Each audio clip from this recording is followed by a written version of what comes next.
Reb Buxton, welcome to Shrink Wrap Radio. Thank you, Dr. Dave. Before we get started, I just want to say thank you for what you've meant in my life. And what I mean by that is 10 years ago, when I first heard of podcasts through my iPhone, you were the first podcast that I listened to, and it was Helen Palmer's Enneagram podcast, which was transformative, not only in my professional life, but my personal life as well. And I've continued to use the Enneagram. And so it's because of your podcast that I believe I took years earlier getting to the Enneagram than some of the people that I know who work in this business. Even I had a conference recently, about a year ago, with Dr. Bezel Vanderkolk. One of the guys that I used to work with came up to me and he says, "Reb, you remember that Enneagram thing that you were on to years ago?" It's like, well, everybody's into it now. And it's really because of you. And so you really have altered the course of my life in a really positive way. And this is my first podcast for the book, The Hard Work of Happiness. And so here you are again, looping me into a new era of my career. So thank you. Thank you so much. I'm very grateful. Well, what a pleasure to discover that I played such an important role. Mm-hmm. I feel honored by that, and it feels significant. It's especially good to have you on the show. Mm. And I'll say more from my end why it's especially good further on. Okay, great. And in your bio, I noticed that you got a master's in counseling from the Seattle School of Theology and Psychology. Yes. I had never heard of that. So I actually, because I'm interested in you, I actually went to the trouble of going to their website to say, good. What is this place all about? And it's interesting because they have a very clear statement that their theological orientation is unabashedly Christian. Mm-hmm. And I don't get that from reading your book. So I'm wondering, were you unabashedly Christian? Right. You went there, or are you unabashedly Christian now? That's a good question. Yeah. Where does that fit in? So I grew up in rural southern Mississippi in an evangelical Pentecostal upbringing. So Me too. that should tell you. Yeah. Not Mississippi, but the other part.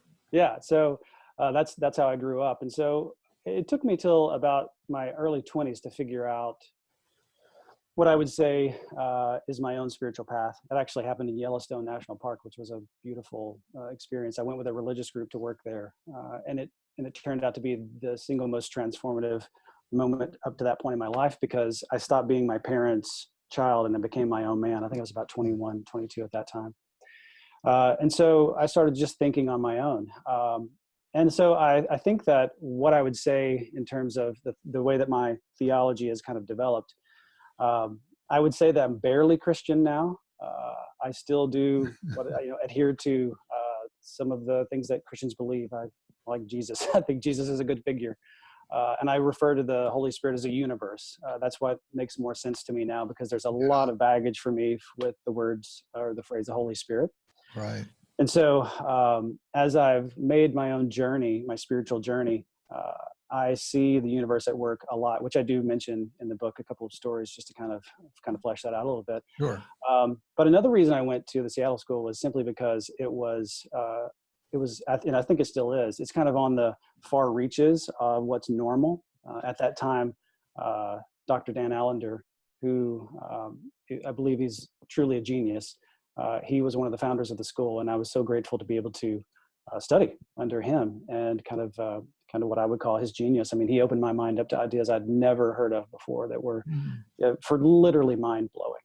And so it was mind expanding for me in a way that was so healing and helpful. And so there were ways in which, when I was on their website, I seem to recall that there were ways in which, even though they made that statement about being unabashedly Christian, that the curriculum looked broad and progressive. Yeah, tech soul culture is kind of their slogan. And so they don't try to separate themselves from the culture. They believe that texts can be movies, texts can be TV shows, which I love TV shows, so there's a lot of different ways that they engage the culture. So I do believe it's really progressive in a lot of different ways, which,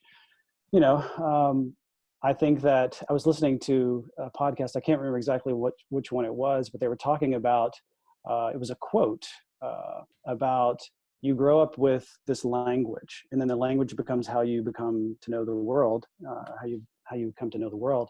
And for me, that was in a Christian culture. And so that's how I came to know the world. And I don't reject that, but I do believe that like religions are like languages. And so they all have something to contribute. So I'm not ashamed to say I'm a Christian, but I do kind of say that I'm barely a Christian. So Marcia was a great place for that. If I hadn't gone to their website, I would have said you're Buddhist, Jungian, and humanistic. Yes, right. Yeah, that's three great descriptors for sure. Yeah, great. So you've been doing psychotherapy for about 15 years now, right. But you do disclose that prior to that, you had a career as an accountant. Yes. Boy, this seems like a big shift. It is literally the opposite of, So what happened in college, I was going toward a business degree and went to Yellowstone, like I said. Had the transformative experience of working in Yellowstone, being in nature and having, this personal revelation about, me being my own man. I came back to college and I didn't want to go to business classes anymore.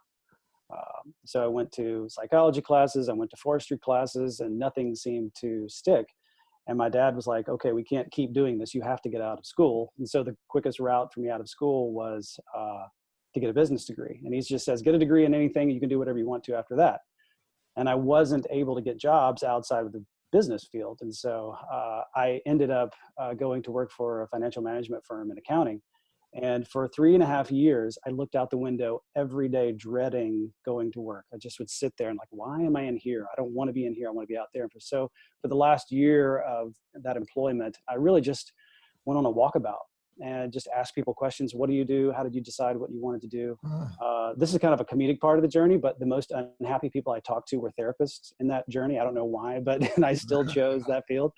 Being an accountant. Oh, the most unhappy, did you say? Unhappy. Unhappy. Oh. Unhappy. So I guess I was determined to find my path despite that. But I just thought that was so ironic as I reflect on that and remember that. It's like, the people that I talked to just didn't seem to be too happy. But now, it's interesting. Relevant to that is the title of your book, The Hard Work of Unhappiness. Right. They weren't doing the hard work. They were doing, that's right. And now every day I literally never get up ungrateful to go to work and not wanting to go to work. And part of that's just because it's different every day. Yeah, that's wonderful. But yeah, that accounting was a detour that I did that was not for me, for sure. It sounds like, would you say you had one of Maslow's peak experiences in Yellowstone? Absolutely. There's a couple of stories that I didn't write about and probably won't go into in depth here, but when I was in Yellowstone, basically God wrote me a note. Maybe that'll be in my next book. And I know that sounds ironic, or not ironic, but it sounds odd probably to say that God literally wrote me a note. But when that happened, the funny part, this is the important part, was I didn't listen to the note, and it caused all kinds of havoc in my life. And as I reflected on it, I realized, oh, right, I should have listened to that. And so it was much more instructive, though much more painful. It was much more instructive for me to not have followed that note and see all the chaos that came from that, than to actually have followed it, and then probably nothing, would have happened or came about. But yeah, so that was definitely a peak experience, although it was kind of a low experience and a high experience all at the same time. So that's what I would say is, yes, it was definitely one of those transformative peak experiences for sure. Well, I'm going to be waiting for that book. I can tell you got me intrigued now. Good. I need to know more about that. Yeah. So as we've mentioned, the title of your book is The Hard Work of Happiness. And you write that you struggled with a lot of alternative titles, but that was the one you settled on. And personally, I like that. There's something for me that makes sense around the hard work. I respect that. We probably should ask you though, what's your definition of happiness? Yeah, good. This book was born out of 2017, all the culmination of my life experiences up to that point. In 2017, it was literally the best year of my life up to this point, a fantastic year. So I was at Bonnaroo, of all places, with my good friend Dan, and we were having a conversation just about happiness and joy. I don't think I know what Bonnaroo is. Bonnaroo is a music festival in Nashville, Tennessee. Okay. It's great. It has about 80,000 people that go every year. Wow. Okay. It's a really big festival in the music scene. And you know, we had a wonderful time there. And so we were talking about happiness, and he said, I just read something recently about Aristotle having different kinds of happiness. And we started to talk about that. And literally at Bonnaroo was where this book was born a little over a year Uh, ago now, that started with this kernel of Aristotelian happiness and what that means. And so if you take a leap from there, it went to Martin Seligman, which is positive psychology, which I've really yeah. studied a lot. And he updated the Aristotelian view of happiness to be three categories, which is pleasure, hard work, and meaning is what I've called them. He called them something a little bit different, but those three categories, usually happiness is one dimensional. It's often taken in context of just being like a fleeting feeling that you have in a moment. But Aristotle and other people in the past have talked about it being a much deeper, even life pursuit. And so I think that's where, for me, when I found Martin Seligman's designation, it's like that really resonated with me. I was like, oh, this is so good. This is really good. To not discount pleasure as a part of happiness, and to not discount hard work, because whether it's finding a career or being in a committed relationship or suffering through a tragedy, you can suffer through tragedy in a way that can be what I call sacred suffering, which is hard work, very hard work. And then there's meaningfulness, which is giving back. And so true authentic happiness is flowing between those different types of happiness throughout every day, maybe throughout every moment. And so that's what I would describe this book as based on, is those three types of happiness and how to find those. Yeah. Yeah. That term sacred suffering was one that really resonated with me. Mm. And we did mention there's a sort of Buddhist aspect too, and you cover that in the book, Mm-hmm. that Buddhism emphasizes suffering as being part of life. And so I also see that as I mentioned, humanistic. I see that as fitting into an existentialist view as well. Right. Right. Yeah. That and I like that when you pointed out, you said good things happen to bad people and bad things happen to good people. So in other words, there are no guarantees. Right. There's no guarantee. And, you know, I wear a bracelet that a friend gave me. It's Buddhist prayer beads. And I wear that as a reminder, you know, as part of my spiritual kind of pilgrimage through this life. I love to have things like bracelets or icons or whatever, just kind of remind me and draw me in. But I wear this specifically when I work because I want to be reminded of life is suffering, everything changes, and nothing fully satisfies, which are Buddhist ideas. And so life is suffering is truly, in the line of work that I do, I see that constantly. And then what I began to notice was there were people that were suffering unnecessarily. And then there were people that were going through tragedies or traumas in a really sacred way. You know, for example, unnecessary suffering would be dating the same person over and over and breaking up with the same person over and over and kind of not learning the lesson. Whereas Mhm. sacred suffering, I think, has a much deeper purpose. And it's usually through tragedy that we suffer in a sacred way, in a way that's healing and redemptive in a way. And that's what I think makes the difference, because we're all going to go through tragedy. You know, good things happen to bad people, bad things happen to good people. But Yeah. if we can find a path towards sacred suffering, I think that lends itself to being happy, even in the midst of suffering and tragedy. Yeah. I love that recognition in both in the title and in the book that that there are no guarantees and that it's not necessarily going to be easy. And I guess the reason that resonates for me is I I believe it too. Yeah, That's been yeah, yeah. has been my experience. Yeah. Um, uh, you mentioned the universe. You mentioned the Holy Spirit, and that you kind of Mhm. transitioned to a different conceptual. Mhm. Uh, you kind of reframed it for yourself, Mhm. which I resonated with that as Mhm. well. That people talk about, well, uh, give it to the universe, put it out there, Yeah, with the yeah, notion that there is some protective essence or whatever out there that is supportive and sometimes can come through for us. yeah. The way Yeah, that I describe it is a benevolent force. That's what it feels yeah, like to me. And I've referred to it in the feminine, not for any theological reason, but just because it feels feminine to me, the energy does. But it does feel like a benevolent force. And the way that I struggle in my own life with it is I do feel like that the universe has a dark side, and I don't know how to describe that with any clarity. It just seems to me we'll get to this probably a little bit later, but as an Enneagram 8, I'm very authentically driven. So I have to be authentic in my reactions and actions.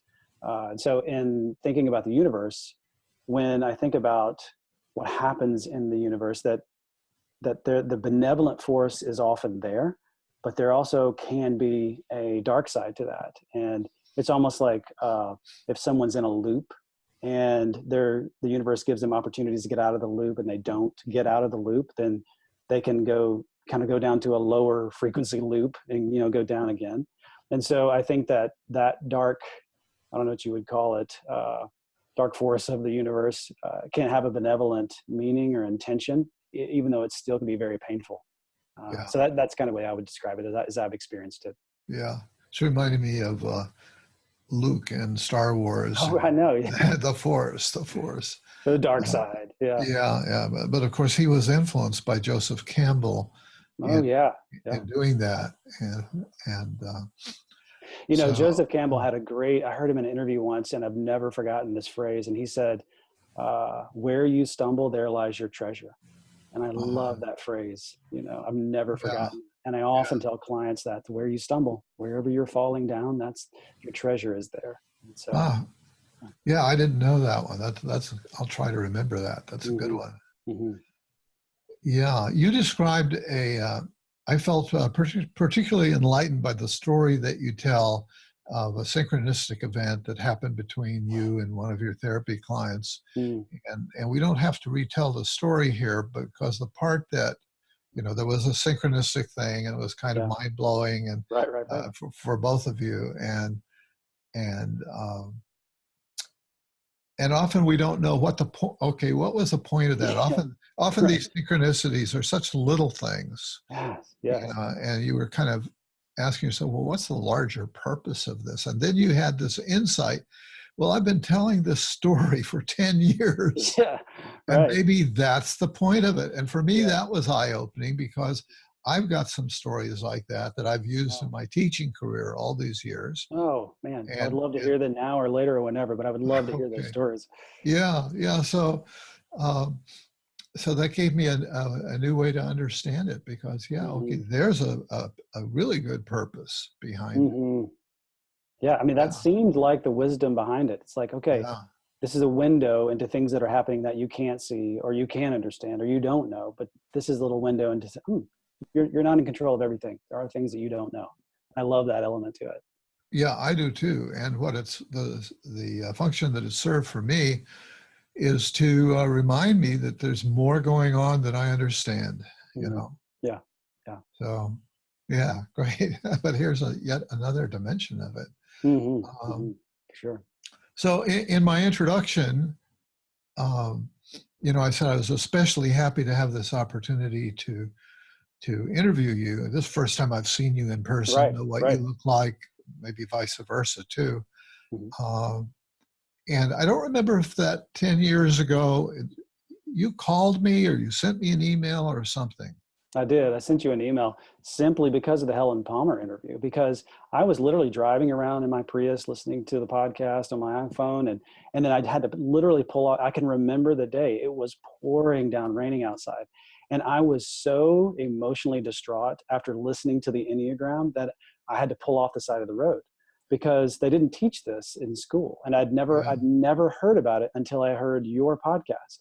And so to be known in that depth and in that way of who I was, there was also something kind of both at the same time expanding, but also humbling, because it's like, wait, I'm not special. Wait, there are other people just like me. Wait a minute.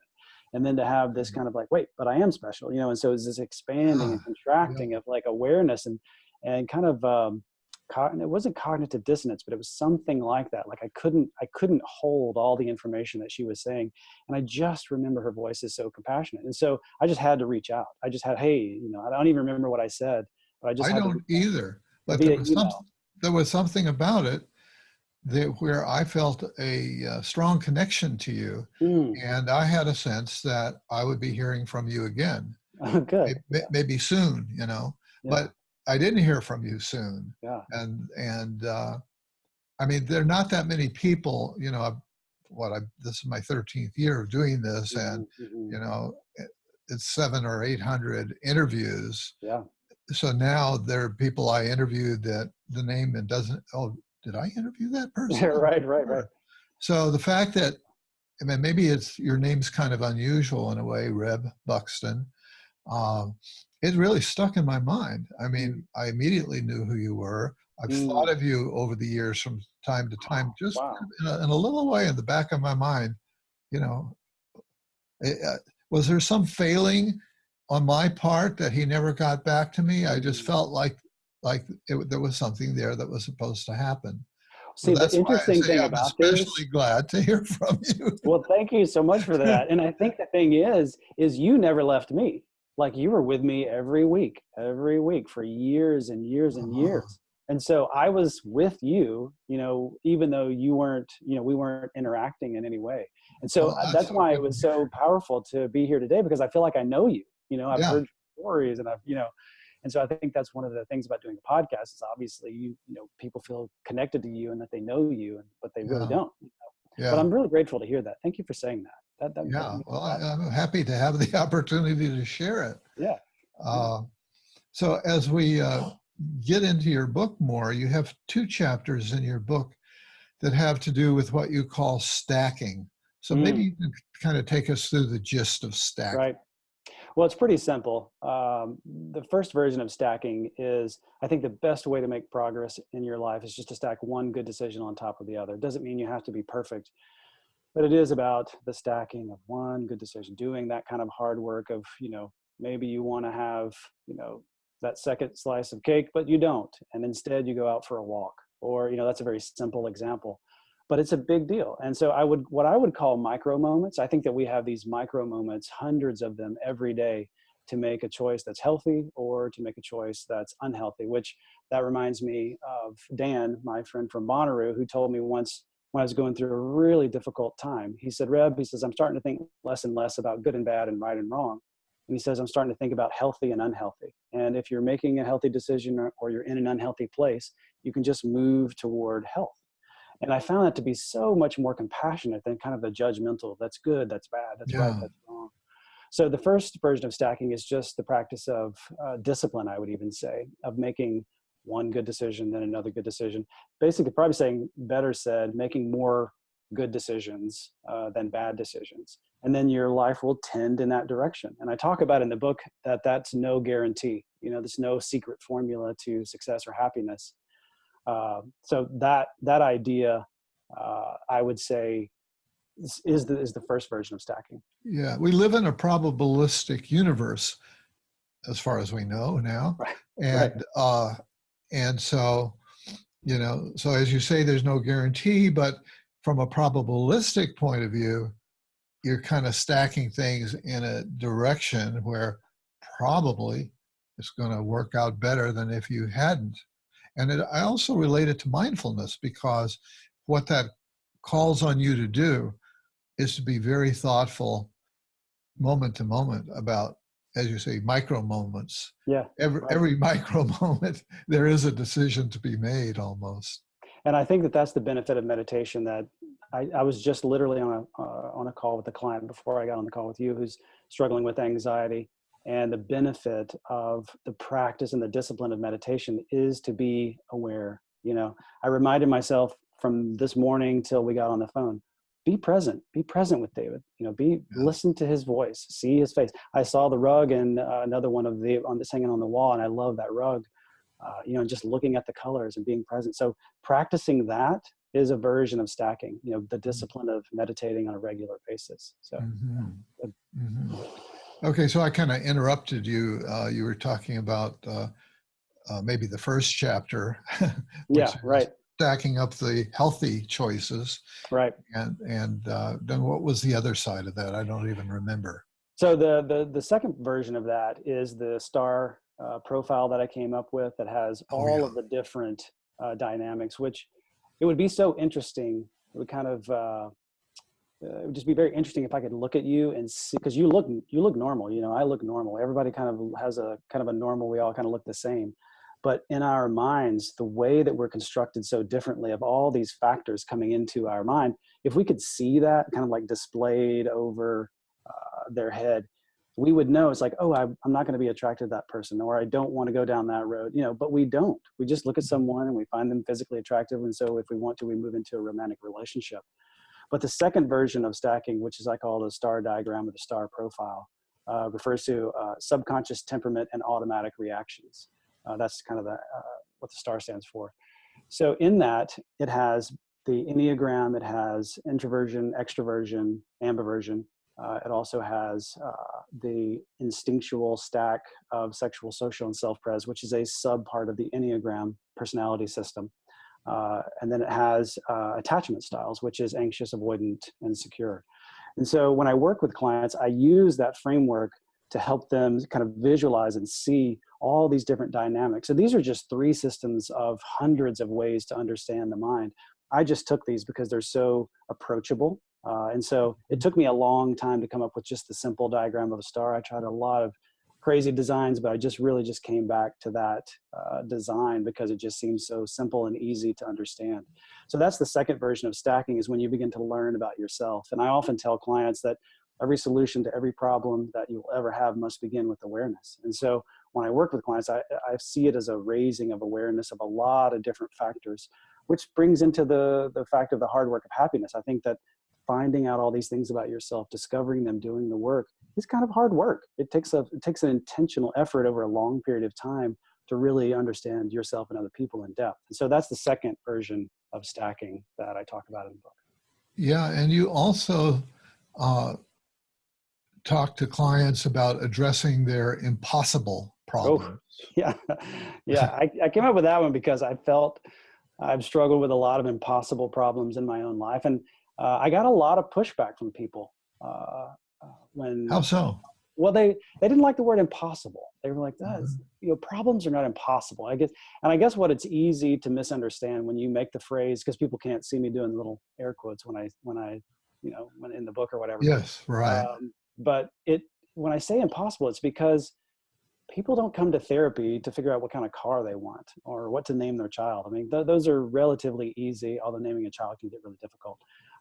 But those are relatively easy problems to solve. They come because they've gone to so many different other ways of solving the problem that, maybe it was a friend, maybe it was a pastor, maybe it was whoever, a parent or a trusted family member, and they haven't been able to solve the problem. And so it keeps coming back around. And it feels impossible to solve because they can't come up with a solution for it. And so when you feel like you have a problem that doesn't have a solution, it feels impossible. It feels it feels too big for you. And so I talk about impossible, quote, impossible problems, because when people come to therapy, that's what they're bringing. They want to learn and know something new that they've not already thought of themselves or been told. And it feels like an impossible problem. Right. Feels that way. Yeah. Been around for a long time, and they've tried to tackle it in a variety of ways, and they're still spinning in that loop. Yes. Right. Yeah. You talked, I didn't realize that you kind of struggled to invent that star design, but it's very powerful the way that you've done that. And another image that I found particularly powerful for summing up your approach.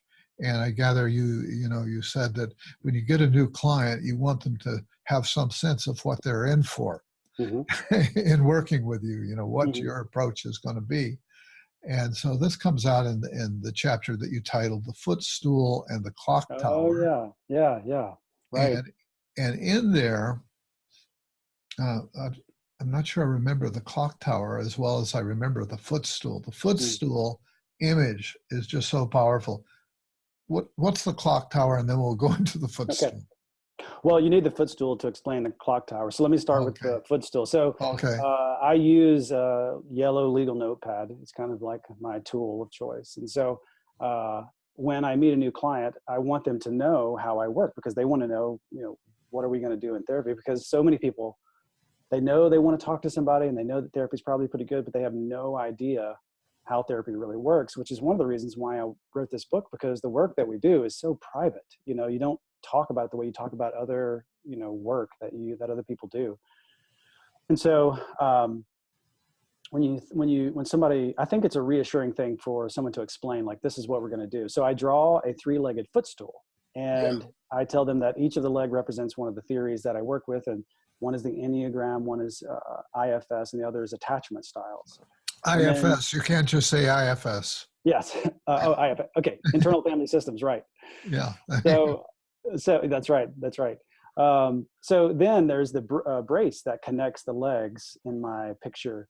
And I talk about that being gratitude and mindfulness. And one of the things that for me personally, I've discovered is that gratitude is probably the number one thing that anyone listening to your podcast, if they don't have a daily gratitude practice, that's the number one thing they can do to help themselves have a healthier mind, and be happier. Yeah. We can talk a little bit later about the 3 blessings exercise by Dr. Seligman if you wanted to. But so I talk about that brace being gratitude and mindfulness, and encourage them to start a gratitude practice. And then the top part of that stool relates to spirituality. And people that come to see me don't often talk about spirituality. Some will talk about their problems they've had with spirituality growing up or whatever. Some are overtly Christian, which I'm totally fine with. But some people do want to talk more general terms like the universe. And so that symbol represents how I move forward in therapy with clients and just explaining to them what they can expect. So the idea of the clock tower, though, was that a footstool doesn't begin to describe the complexity of the human mind and the soul. And so I wanted some way. I actually had a client. I was sitting with a client, and he said that to me because I was drawing him the footstool, and he said, it's not, I mean, the footstool is great, but it's more complicated than that. And he literally said, it's like kind of like a clock tower, like Big Ben. And I took that from him, and because I thought that was so good. And so if you think about, you see this clock tower, you see the face of the clock tower, and, it tells the time, Big Ben, it's this huge clock, and it's really beautiful and ornate, and all the crystal and the face. But behind the scenes, there's all these mechanisms. There's these huge pendulums. And what I found so fascinating, one of the things was the timekeeper. If the clock, Big Ben, gets out of sync with Greenwich Mean Time, all the clock keeper has to do, timekeeper, is take a little penny or two from one side of the pendulum and put it on the other, and it will swing back into time. And I just thought that is such a great analogy for how sensitive our psyche is, both in the conscious and in the unconscious realm. And so the conscious realm obviously being represented by the face, but also all the things that are going on in the unconscious behind all the gears and mechanisms. And so I just use those 2 things to talk to clients about the complexity of who they are, but also the simplicity. Yeah. Well, the stool, while it's visually simple, there's a lot of complexity in there because you've got the Enneagram, which is a whole kettle of fish that you've been studying for years, right? Yeah, right. A very deep system. You've got internal family systems, which is a whole nother big topic, right, to learn about. You've got attachment theory. That's in there, isn't it? Yeah, that's the secure, anxious, and avoidant, yes. Yeah. That's one of those legs, yeah. Yeah, so each of those things is very complex in and of themselves. But the clock tower is also a wonderful image. Mm-hmm. So, and I was just impressed. For me, that stool image it just feels like an innovative synthesis that you've come up with. That's what I would say. I'm impressed that it's an innovative synthesis of stuff that's, of other stuff that's been around for a while, but the way that you articulate it and put it together, it all hangs together, and it seems very compelling. Makes a lot of sense. Yeah, I'm glad it feels that way, because I feel like I have, done some sacred suffering around my career and trying to figure out myself, along the way. That's the great part of this career, is you get to, the things that you learn, you actually get to use on yourself and experiment with on yourself. And that's fascinating to me. I love that. So it's interesting that you said you're a number 8 in the Enneagram, and that authenticity is the driving force. Right. And um, and I definitely get that from you. You know, that's if I was going to say something about this book or the way I sense you as a person through the book, through that first contact, why I was still hanging on to it, probably authenticity. You know, that would be the key thing for me. And you may already know of this about me if you've listened to a lot of shows, but I say I'm of the type that has difficulty attaching to any of the typologies that are out there. Yeah. So 9. I don't know because I don't get into it. That's a very classic 9. Really? Quality is to be all the numbers, which is interesting. Yeah, I'm either all of them or none of them. But yeah, there is that difficulty for me of seeing, you know, when I look at whatever typology it is, I can usually see myself in it. And of course, that's always in the theory too. Right. It is. They always will tell you, oh, well, these are just how, you know, you manifest it in a certain way, or it's outer or it's inner or something else. Yeah. Right. Yeah.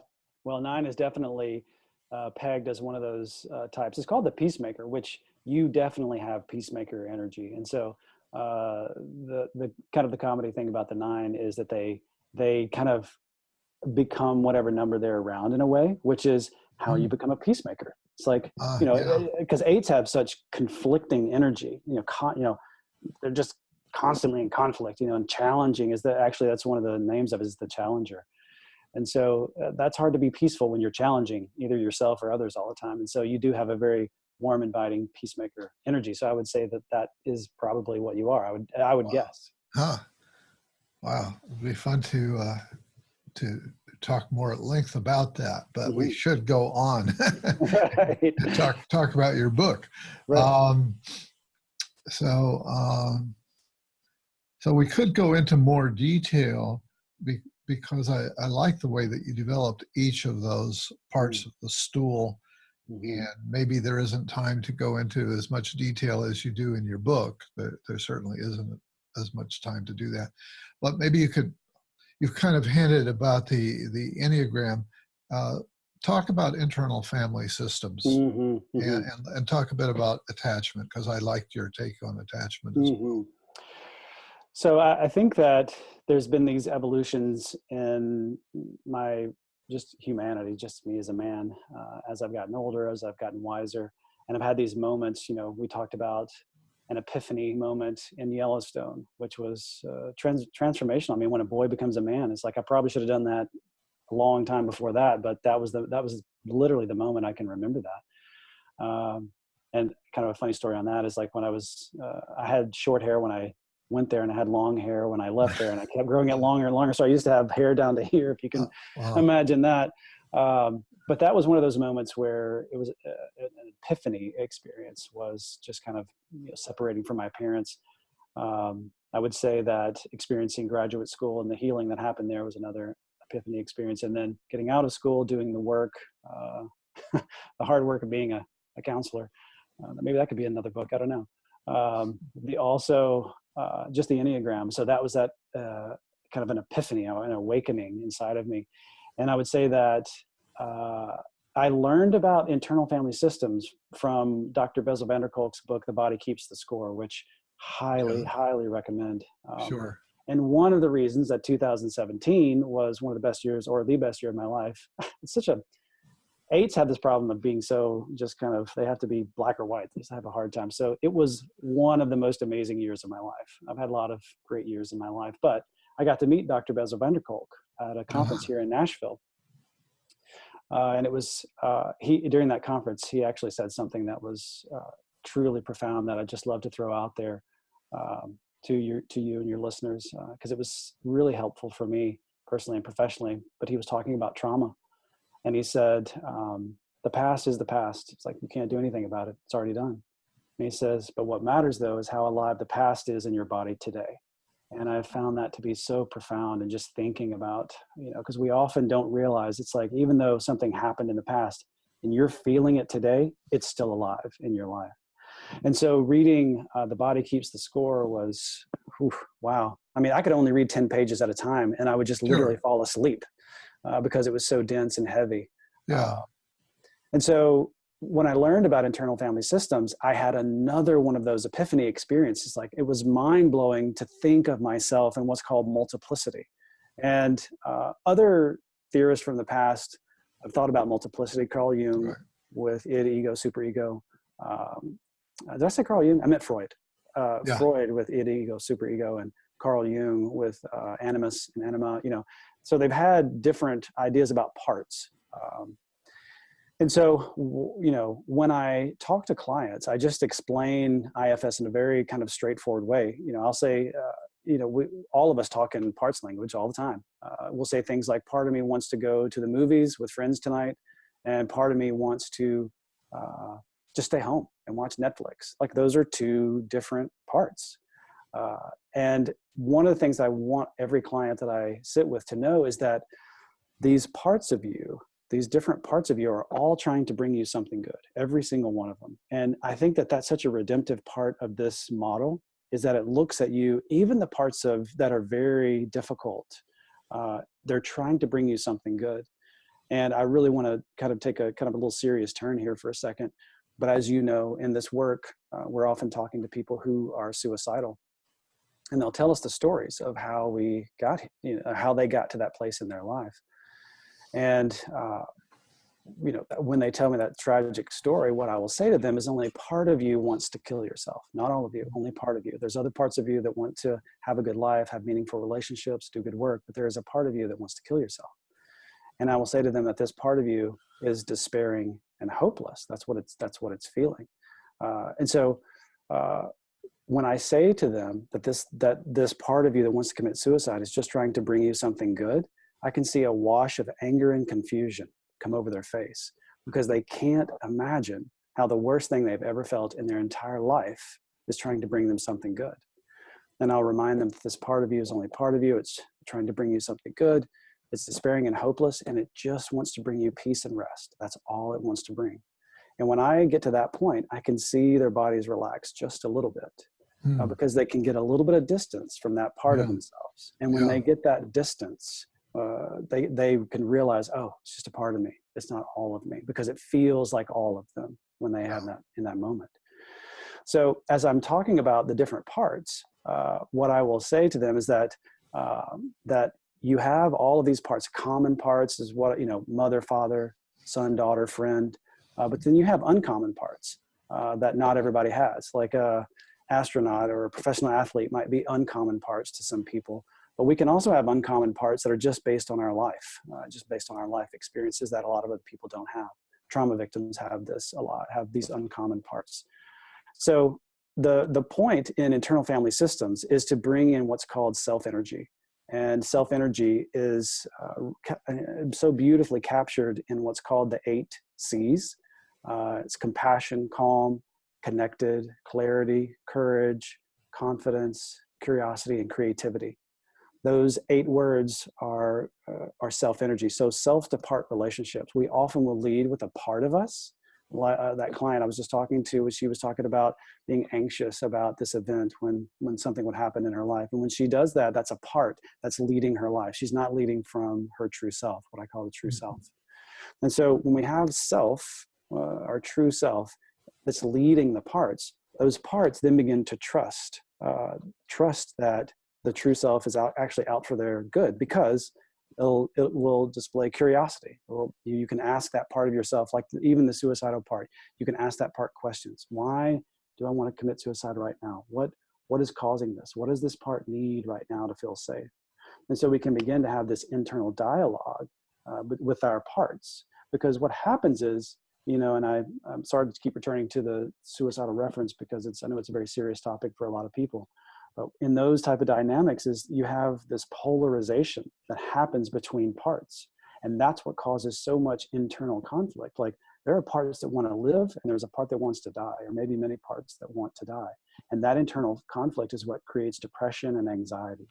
And so I think that's what drives people into therapy, is this conflict that they can't resolve, because they don't realize that they have all these different parts inside of them. And so once they realize that, it really does make everything make sense in their mind, that all the chatter that they hear is different parts. It's Yeah. not just one thing. Yeah. So Yeah. That's beautifully said. And there, just about every therapy I can think of off the top of my head, I don't know if it's everyone, but so many approaches to therapy talk about parts. They might hmm use different words and so on. hmm The thing that could be a little misleading to people, was a little misleading to me, is the word family in there, internal Oh, right. family. Oh, it does. It confuses So it people all the makes time. you think of family therapy. Yeah. But I guess rather it's realizing that there is an internal family, that all of these parts somehow, I don't know, it's still Well, anyone science. who's taken a college psychology Yeah. class has probably heard of family systems because it's so Yeah. widely used. And so Right. they just kind of miss that internal part at the, beginning when and because it doesn't make any sense, like internal family, those Yeah. don't go Right. together really. Yeah. But So when you talk, do figure it out. yeah. So as we're getting close to the wind up time here, Okay. talk about attachment theory. Mm-hmm. Talk about adult attachment theory. And So normally when we hear about attachment theory, there's a lot of focus on attachment the, parenting yeah. yeah, yeah. So I would say that internal family systems and the Enneagram are very deep. Like they're very deep. It's like I've been studying Enneagram for 10 years now, and it keeps getting deep. Like it's just so deep. Mhm. I wouldn't even say I'm an expert on the Enneagram. I've studied it, but it just keeps going deeper, which is so profound. And I would say that IFS is the similar. I'm definitely no expert on IFS, but I use it and I study it and I read and taken trainings on it. And so those are very deep systems. And I think that there's with attachment theory, it's really accessible quickly. And there's a great book. It's called Attached. Amir Levine, I can't remember, Heller, I believe is the other author. They wrote a book called Attached that I would highly recommend for anyone who's in a romantic relationship. You will cut years and years off of suffering in your romantic relationships if you read that book, because it's so profound and approachable. Because if you think of yourself, and once just like parts, if you begin to see your parts, like part of me wants to do this and part of me wants to do this, but then there's an energy behind who you are in terms of your attachment style. And so there's a secure person, which I don't know your attachment style, but from listening to you, I would probably say you're secure. You just seem very grounded in who you are. Then there's the anxious type, and everyone knows either they are or they know someone who has an anxious attachment style. And then there's someone like me who has an avoidant attachment style. And when you learn your attachment style, it empowers you.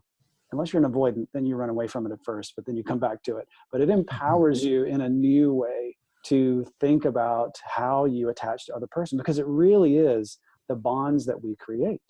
And so they talk about in the book Attached, and I talk about in my book as well, that it is a very difficult, some combinations are very difficult. Anxious and avoidant are one of those combinations, simply because the anxious will become anxious and they will want to be next to either physically or emotionally to their partner, and that will push the avoidant person away.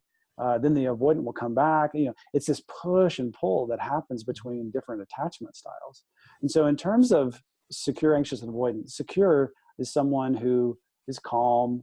This is not always how every aspect of a secure person is, but they generally have a calm demeanor. They generally have a grounded demeanor. They generally ask for what they need. They generally will be kind and compassionate. And if they don't like something you've done, they will tell you.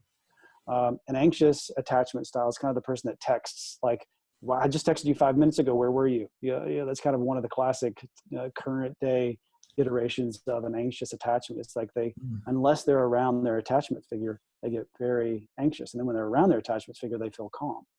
And then the avoidant, which is what I am, it's just kind of a spring back and forth. And sometimes we don't even understand our own motivations, and we will leave romantic relationships or close encounters with other people simply because it's too much. And even if we don't understand why, it's like, I got to get away from it. I got to get away. And so we will confuse the people in our life that want to be near us, and we leave without saying why, or, and then we come back without any reason why, And so it's very difficult to kind of be in a relationship with avoidant because we are so unaware of what we're doing and why we're doing it and the impact that has on other people. So that's why Well, let's focus on, because you just described yourself as avoidant, I did. Yeah. and yet you are a therapist, and doesn't seem like you're an avoidant kind of person in the therapy that you're doing based on what I'm reading and what you've said. So how does that work? Well, it's a lot of hard work. I'll give you just a perfect example. There was a year or two ago, I was in just another therapist in town, had a friendship with this therapist, and she was a female, and she's married, and I'm married, she has kids, I have kids.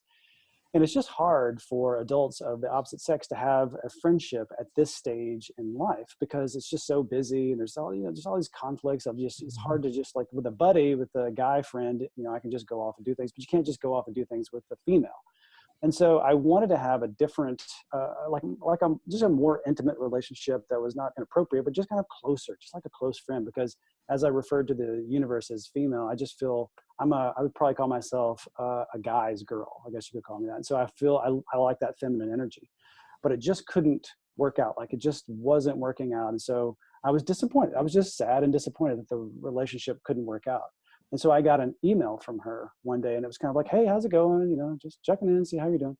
And my immediate response was, I saw the email and I said to myself, I'm not going to respond. I'm just not going to respond to her. And I got up and I walked out of my office, and I stopped right outside my door. And I literally just dropped my head. And I was like, that's not the kind of person that I want to be. So I walked back in, I sat down, hey, how's it going? And so that was a big victory. That was one of those micro moments in life where I could choose something different than what my natural impulse wanted to do. Like I wanted to punish her because we couldn't be friends, really close friends. But I didn't. I didn't do that. I walked back in. And that's what I would say is the hard work of happiness, is making those little decisions to overcome your maybe even natural tendencies that aren't necessarily bad, but they're just not conducive to friendships or relationships or romantic relationships. And so I would say that it's that raising of awareness, like, oh, I'm an avoidant. I don't think that people fundamentally change at the personality level.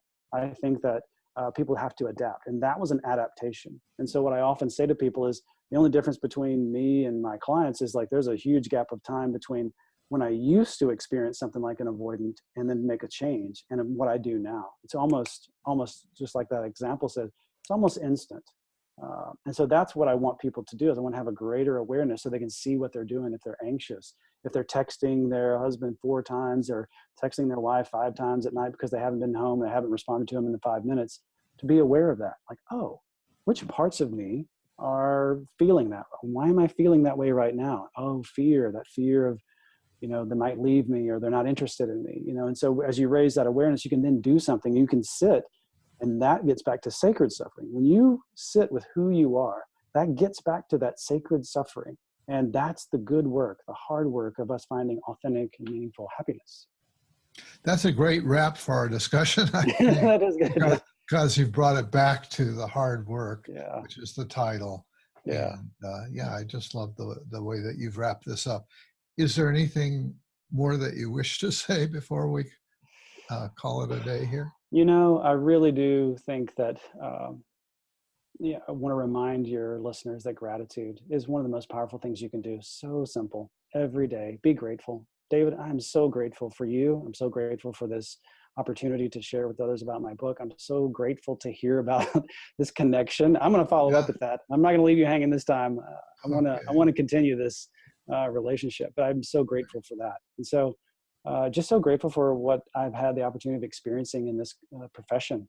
It's been so healing for me in many different ways. So thank you. Thank you so much. Well, thank you. I'm really grateful to have you as my guest at long last. Yeah.